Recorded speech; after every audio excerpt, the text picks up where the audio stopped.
WRAL Triangle and 2, Mark Bergin, Pat Welter. Pat, we have the crossover, both football and basketball going at the same time. Basketball is here to save us, but we're coming off a weekend where all three Triangle teams won on the gridiron. I think we're about to see one of the most exciting Triangle basketball seasons in years. I cannot be more excited to talk about it, but we're coming off a weekend in football where all three of our local teams won, and just when you'd written off multiple coaches in the Triangle, Bill Belichick and the Tar Heels showing tangible improvement on offense even this time. Dave Doeren might have just saved his job with this win over number 8 Georgia Tech, and Manny Diaz might be moving up in the world if he can stay on this trajectory after this big win over Clemson. Let's start with UNC hosting Stanford, 4:30 kickoff on Saturday. Tar Heels, a 7.5-point favorite.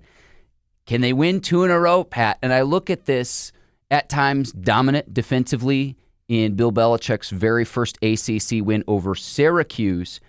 Tar Heels defense only allowed 147 yards as a team, an excellent performance.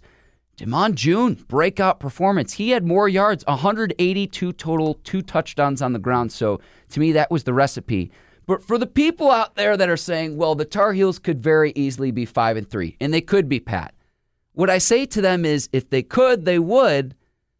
But I'm just like, can we calm down just a little bit considering they just beat a team with a walk-on quarterback in Syracuse? Like, let's lower this down just a little bit. Just a little bit. Yeah, like for everybody in my mentions that's looking at this win over Syracuse just negates everything that's been wrong that we know has been wrong with UNC in the past. Pump the brakes a little bit.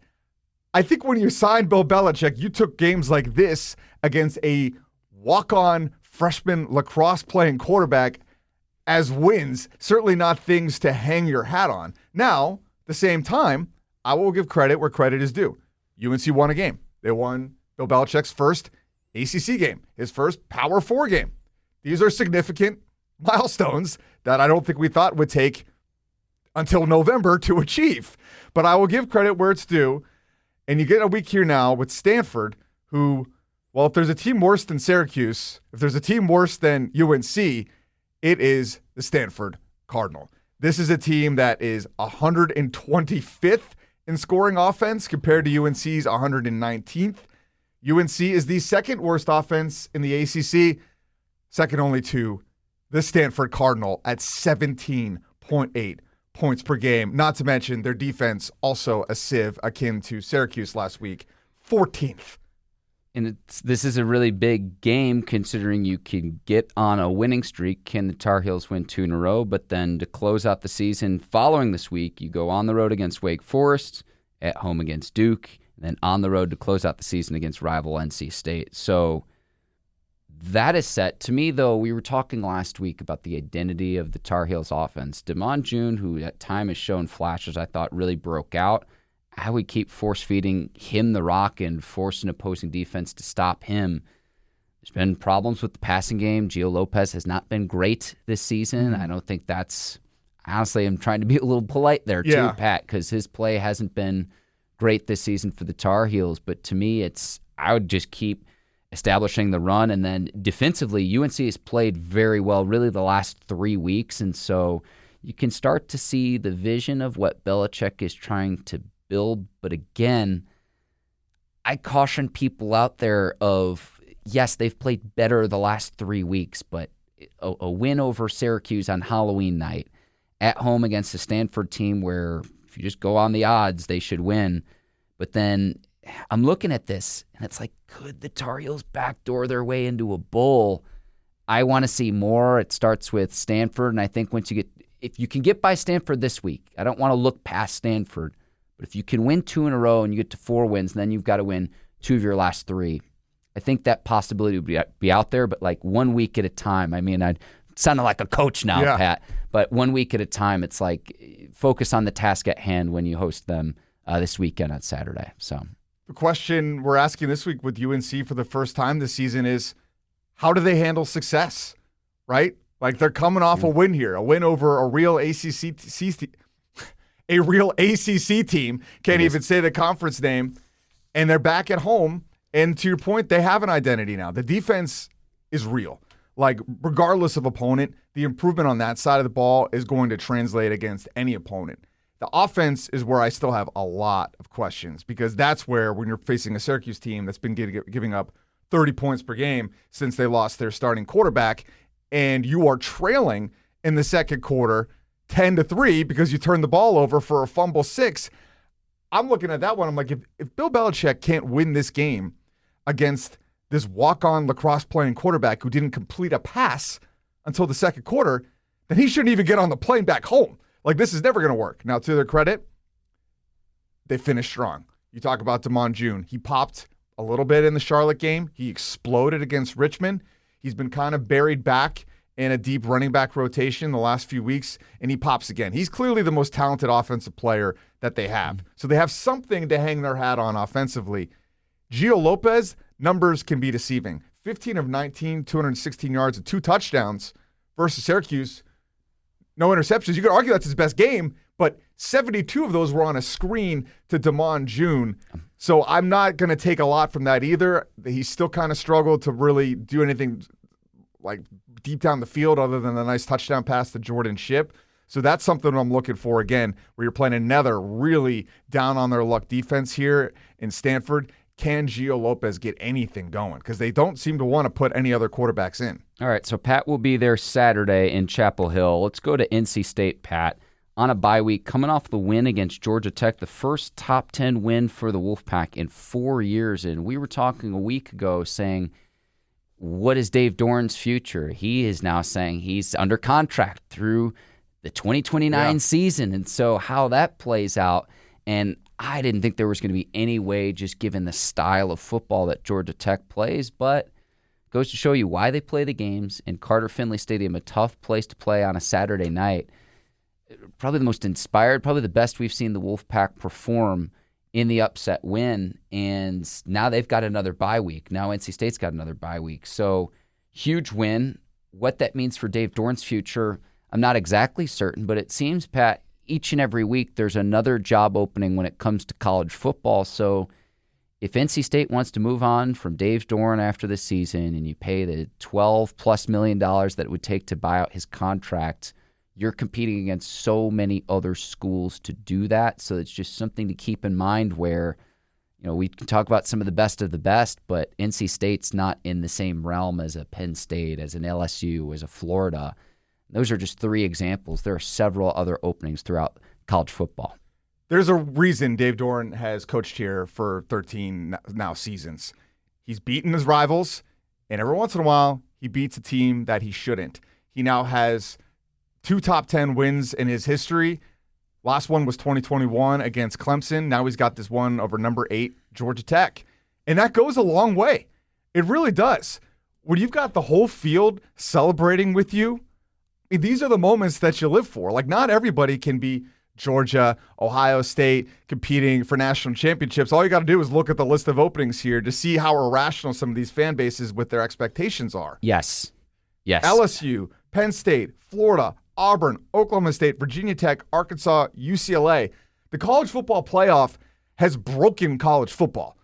Where in the past, you know, we had the BCS era where you just had 2 teams get into the national championship. Then we had 4 with the original college football playoff era. So teams like Virginia Tech, Arkansas, NC State, you know, that was kind of a pipe dream that maybe once in 100 years you could probably get in. When they expand it to 12, they want to expand it to 16, all of a sudden, everybody thinks they should have a bite of the apple, and you got Indiana up there. So it's kind of made everybody in the sport crazy.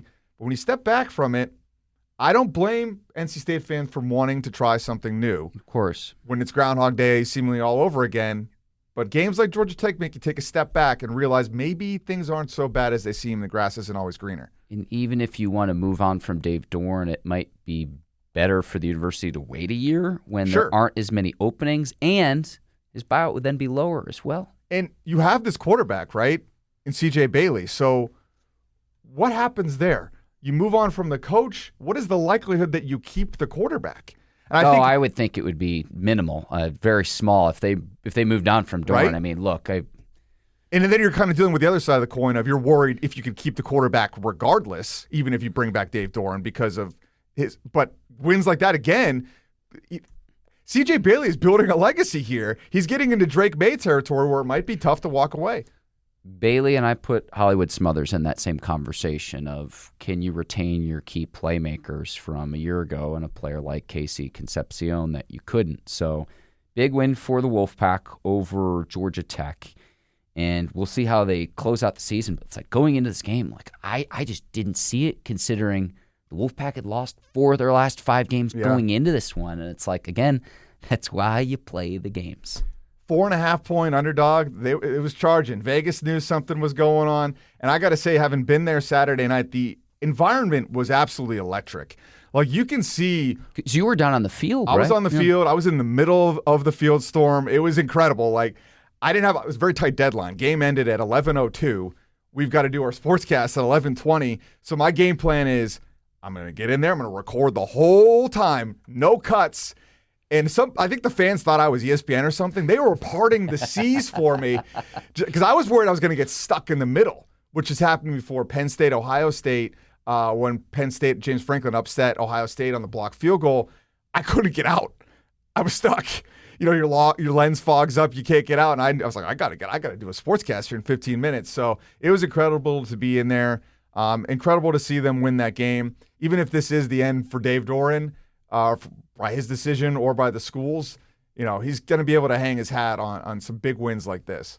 All right, Duke at UConn on Saturday, 3:30 kickoff. Blue Devils favored by 9.5, 5-3. So a win makes the Blue Devils bowl eligible, Pat, and going against a UConn team that is 6-3. What I wanted to talk about, though, was the win over Clemson, Pat. Incredible. Watching this game, Duke's first win at Clemson since 1980.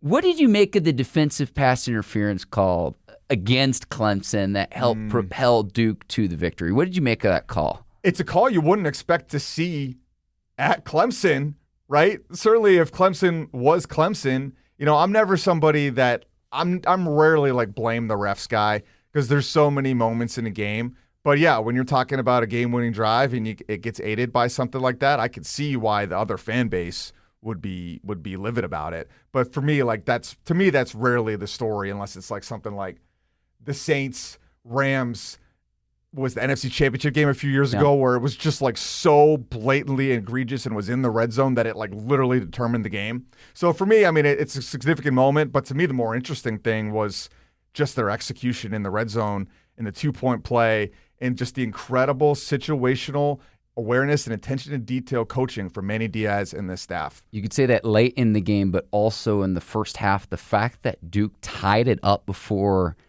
the first half ended. The middle 8. Win the middle 8. Manny Diaz, baby. Failure is data. Yes. And the Blue Devils were not the architects of their own demise, Pat Welter. So no, Clemson, I mean, gosh, what are they now, like 3-5? It's absolutely insane where that school has fallen. But that's the thing, like, people are beating Clemson, and it's starting to look like, oh, beating Clemson isn't a good win. Well, certainly they're not rolling, but this is still a very talented team. I think Duke beating them is a significant step for the program.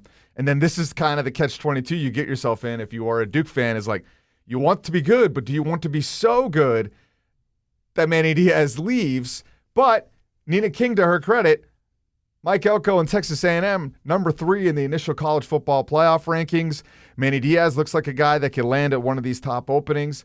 I would have the full faith in her ability to bring in somebody else to keep this thing rolling. Duke isn't all just about a coach. They're an institution. They're a program. They're an infrastructure. They've clearly made an investment in football, and it seems like the kind of thing that could translate potentially to even a third coach. You listed off all of the vacancies, and it's like, and here's the thing, too, to keep in mind, and you mentioned this on our last episode, Pat, of, okay, the existing vacancies that are out there, but if one of the schools with a vacancy poaches a coach at a different school, then that creates another vacancy. Right. We've said this before. We'll say it again. It's going to be a crazy coaching carousel once we get to that.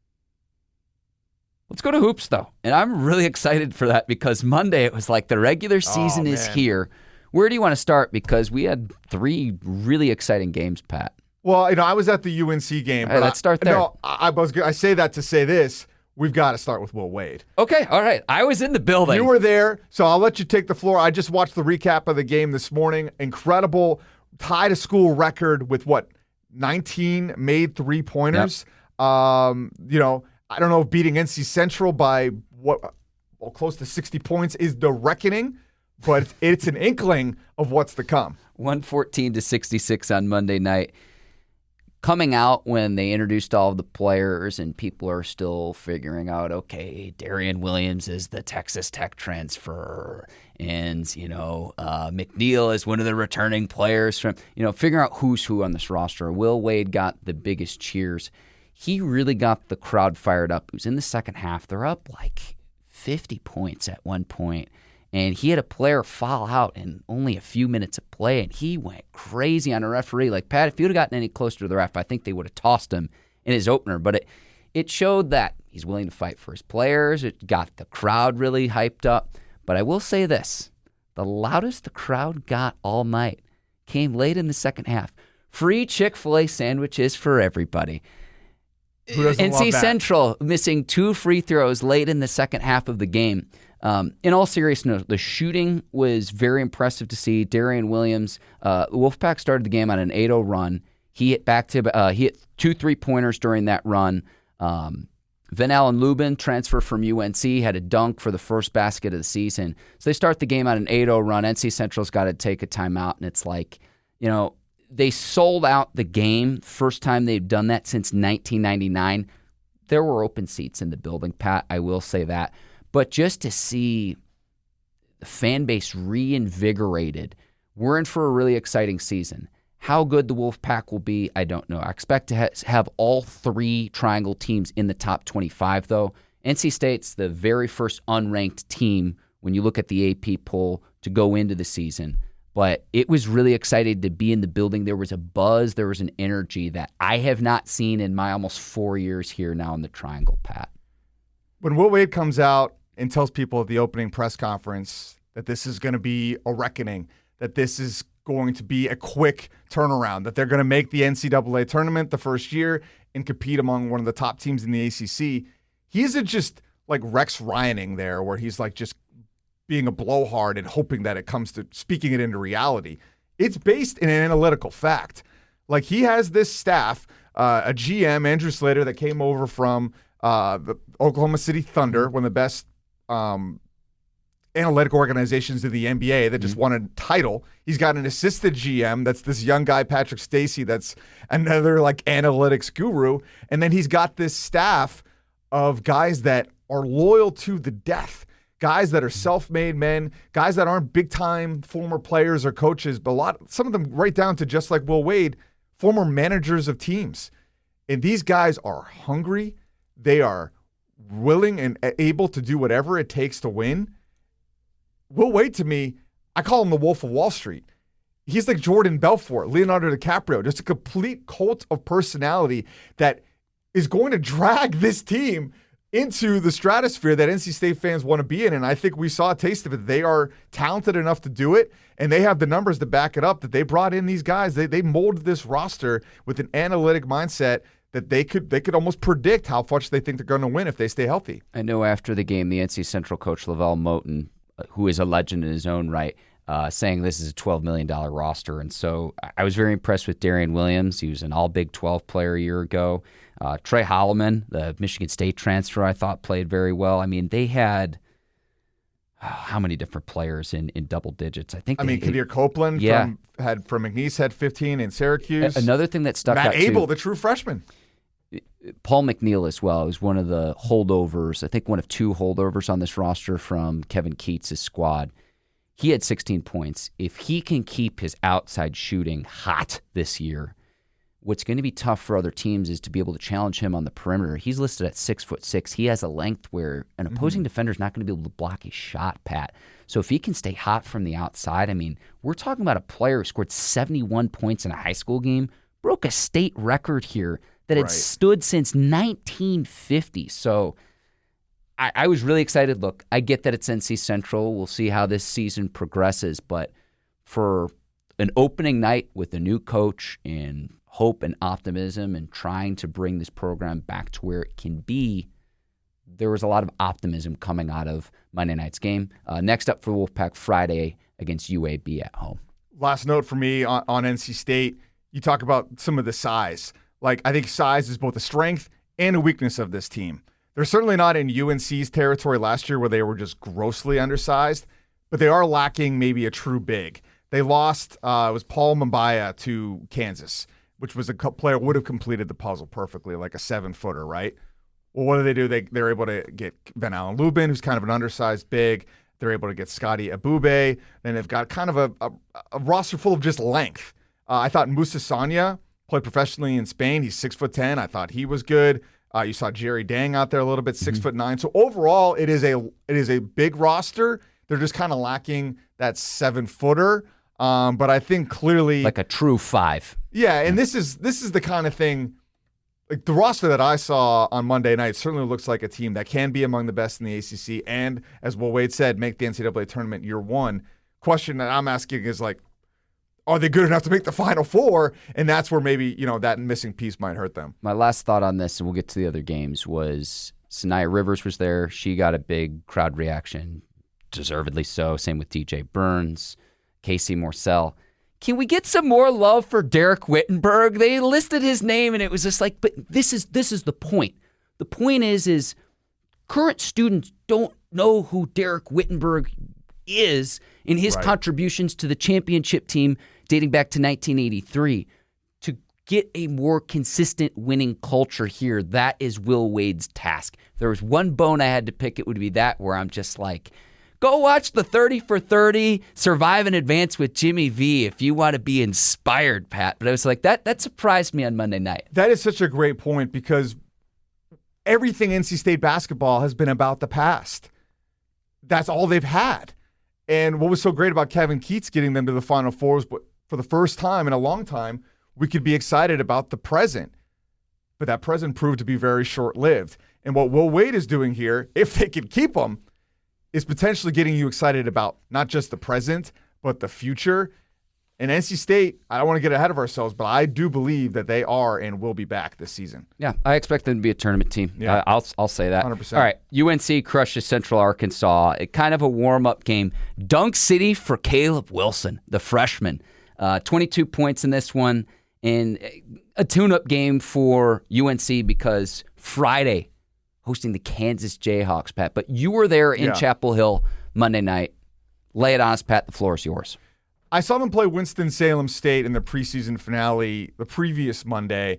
I was impressed, but there were still some lingering issues that have been there with Hubert Davis's teams. The first thing he opens the press conference is he's not happy with the energy and the effort. And I'm like, how many times do I have to hear him say this? Where there's a disconnect between his message and the results you see on the field, where UNC just repeatedly under Hubert Davis has kind of gone out and played a little bit entitled that just because I'm wearing North Carolina on my chest, the results are just going to come. But what I saw this Monday and the game that actually counted was something different, something that I've not seen on our Hubert Davis team before. The size is tangible. It is making an effect on both ends of the floor, especially when you contrast that to last year's team, whose 4 best players were guards, and they can never basically find the right lineup. Van Allen Lubin was their tallest player, and what is he, 6'6"? Undersized, for sure.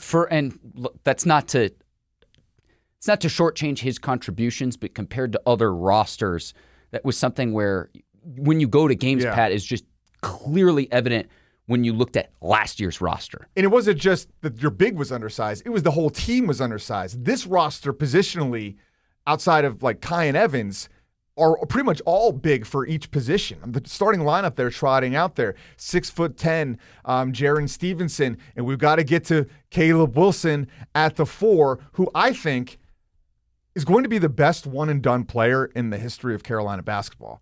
Whoa. Now, that sounds like a hot take, but if you look at it, Carolina basketball has not been Duke when it comes to one-and-dones.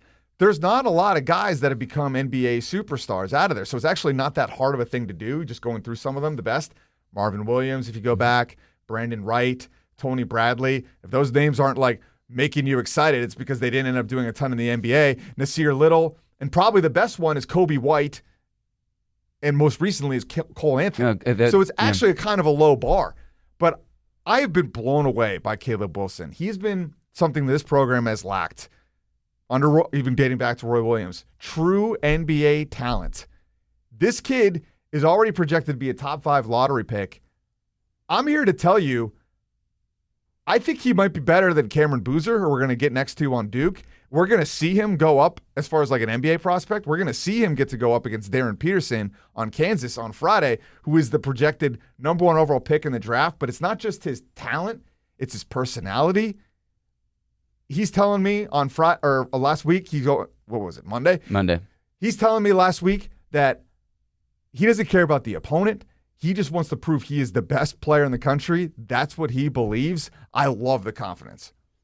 Yeah, because when you actually read through the list, I mean, with respect to each of those players, I mean, like, think of Marvin Williams way back in the day. He had a nice, long NBA career, never ascended into a star player that you would expect with one of the top draft picks. So he wasn't even the best player necessarily on that UNC team. He was just the best prospect because of his length and his position. I remember at the time there was a big deal when he was coming off the bench for UNC. It's like, how could you draft a player this high who's not even starting for his college team? And then, there's other exceptions to that, like, let's say, I don't know, a Devin Booker in Phoenix. But to stay on the point with UNC, exciting about Wilson. What did you see from Luka, though? Because Luka wasn't sure whether he was even going to play for UNC. Yeah, this was one of those stories that really raised your eyebrow, and I was starting to dig into it because it was dragging on, and I was texting with a source just trying to get to the bottom of even what the hang-up was, because I was like, okay, so he's been enrolled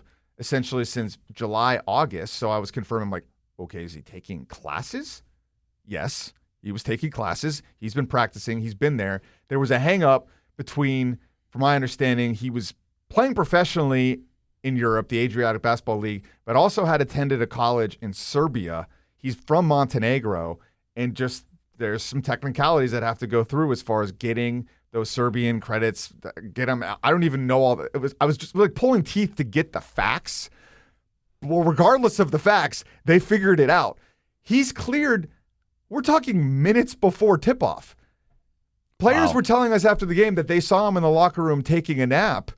Hubert Davis at one point goes in, I think after the second shoot-around, 40 minutes before tip, tells him that he's going to play, and then all the players find out right before the game. And so you see him come out there. He was at the preseason game the following week in street clothes. I see him out there in real basketball warm-ups. I'm like, is Luka playing? And then I get a text from Steve Kirshner, UNC's SID. Yes, he is. Luka is playing. I snap a picture, tweet it out, and the rest is history. Not like saying that I broke the story. Everybody did it at the same time. It was just an incredible moment and an incredible night for a guy that I think has probably been maybe elevated beyond the amount of impact he's going to have due to just the story. But he's another piece in the puzzle for Hubert Davis, and he's a shooter, something that they've lacked. The story and the name. It's just free Luka. Yeah. And it's Bogovac for people who know how to pronounce the last name. I'm going to need your help with that this season. I'm going to promise you that, Pat. Can't wait for Friday. So you're going to have back-to-back days in Chapel Hill, Pat. We will end this episode, though, Duke taking care of business against Texas in Charlotte. Exciting game, and Duke pulled away in the second half. Actually trailed in the first half. Blue Devils win 75-60 in the second half, outscoring the Longhorns 43-27.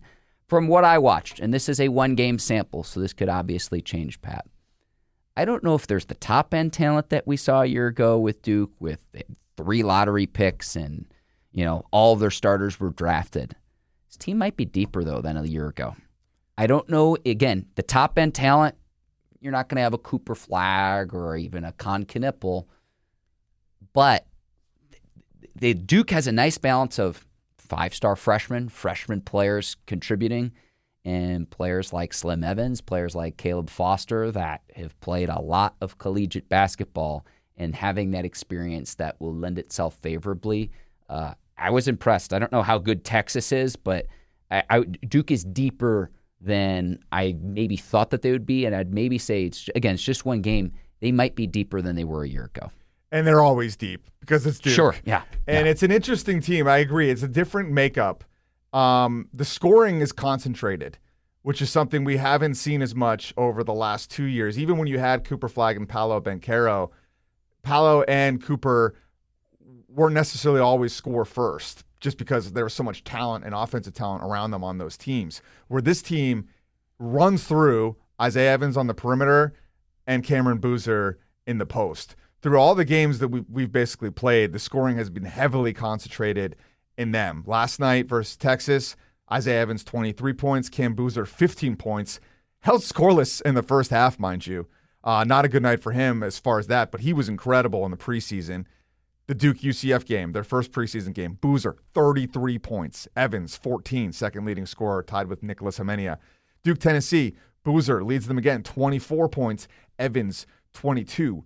So that's great that you know kind of who's the go-to guy, but it also gives you somebody you can potentially shut down offensively. And I'm a little bit concerned if there is one, who else is going to step up scoring-wise. But defensively, they're going to be a real challenge, because when Dame Sarr is out there and Malik Brown is out there, who both didn't play against UCF, all of a sudden their defensive ceiling is so high because of the length.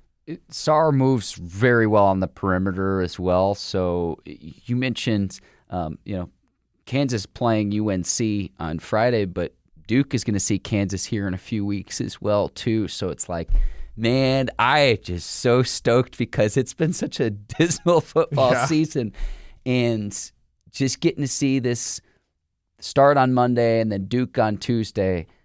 We're in for a very, very exciting season where I expect all three Triangle teams to be ranked throughout the course of the year. And I think you can say the same about the women as well, Pat, in terms of the women's teams here in the Triangle. So it's like, I know it's been tough with football where it's like, man, where are your silver linings? But if Monday and Tuesday are any indication of what we're getting on the hardwood, we're in for a treat, my friend. You want a hot take? Lay it on me. I'm not convinced that Duke is the best team in the Triangle. Okay. Which of the two, which would you make the argument? I think it could be any of the three. I think that Duke probably is properly rated where they are at what, number 6 in the country preseason poll. I think both UNC and NC State are significantly underrated. And I think UNC is underrated for good reason, because they have not even come close to their preseason poll ranking the last few years under Hubert Davis. Mm-hmm. Most notably when they were, preseason number 1 after making the national championship and didn't even make the NCAA tournament. Well, now you at least have this is the first full year, and with respect to R.J. Davis, but you don't have any other Roy Williams players. These are all Hubert Davis's guys that he has recruited and brought into Chapel Hill. So That's something where it's like, this is fully Hubert Davis's roster. But man, this is why I can't wait for the games and the action. And this is where the conference expansion, I'm a little bit peeved because with State only playing both teams once during the regular season, it's not enough, Pat Welter. It's not enough. I know they made the new scheduling rules to help elevate the ACC, who struggle to get teams into the NCAA tournament because basically the ACC's been so weak that nobody can get quad 1 wins. Carolina last year didn't have a quad 1 win, still made the NCAA tournament, even if it was the first 4. But then you're like, you got to find a way to make this work, because these games, college basketball has a regular season problem. And there is nothing better, and you maybe wouldn't even understand this if you didn't live in the Triangle. Regular season games between NC State and UNC, Duke, NC State, spin it around, are all incredible and all must-see TV. I don't want to wish my life away, but just being in the arena on Monday night, it was special. Let me just say this, just full disclosure. My parents had never been to Lenovo Center, so I got to take them to the game, and they were just so energized. And we've been to different stadiums and arenas all over the country, Pat, and to be able to share that with them was special. And it's like, that's one of 3. Most areas, we are so lucky, regardless of which team you root for, Pat. Mm-hmm. I know you might saying, most areas, they have one team to pick from. The fact that you have 3 here, it's special. If you have 3 teams that are ranked here simultaneously, embrace the debate. Let the debates begin to say, hey, Duke might not even be the best definitively. But again, that's why they play the games. And it's like, I don't want to wish my life away, but I cannot wait to see these teams go head-to-head when that happens this season. I want to dig into the history, and there's certainly people that have covered Triangle hoops a lot longer than I have. But this is my 5th season working in this market, And the first one that I can remember that's going to take on this character, where all three of these teams are going to be in the top 25 throughout the season. All three of these teams are going to make the NCAA tournament. And I think all three of these teams, if things break their way, have a chance to make a deep run in the tournament. You certainly expect Duke to be in the Final Four mix. You wouldn't be surprised if Carolina was either. And we've seen NC State do it as recently as a couple of years ago. And seeing their roster, they look talented enough that if they get hot at the right time and things break their way, they could as well. We've got 2 lottery picks, and they're not just on Duke this time. Caleb Wilson, I mean, this guy is projected to go maybe number 6. I think he's a better NBA prospect than Cameron Boozer is right now. Now, who's the better college player will be an interesting thing because Boozer is just a man among boys. Because here's the thing. He still had 13 rebounds, so he's finding other ways to impact the game even though the scoring wasn't there in the first half on Tuesday night. He's a monster, and there's no denying it. But what Wilson is doing, I've never seen anything quite like the way he started the game. Yeah, okay, it's against Central Arkansas, but the guy had 5 highlight-worthy dunks in the first 4.5 minutes of the game. Just a complete dominant force. He hit a 3. He's telling me after the game, he's like, oh yeah, I've got an outside shot. I could shoot more. I love the confidence. I mean, it's incredible. He's also making an impact on the defensive end, and then you combine it with his personality. This is a rare player. It is a player that Hubert Davis needed because he has recruited well. Like, all the things you could say about Hubert Davis, he is a good recruiter. He creates good relationships with these players. I mean, last year's team had 2 NBA caliber freshmen. Now, Ian Jackson transferred, went to St. John's, but that dude's going to be in the NBA. Drake Powell already is. But they weren't necessarily NBA ready and college ready to dominate right away. Caleb Wilson is immediately, this is going to be an incredible year with Debansa, who, mind you, was a UNC recruit, who they've already played. And we got to see him go up head-to-head against him. And he's going to go up against Darren Peterson, the projected number 1 pick on Friday. I mean, what a season we're in for. And against Boozer when UNC and Duke go head-to-head as well. To see those two go head-to-head, it's going to be special. We're in for a great year. Before we sign off here, any other legendary Pat Welter road stories before we wrap it up here, Pat? Oh, gosh. Did I have one? Well, should we talk about relationships for a second? I don't know where you're going with this, but let's do it.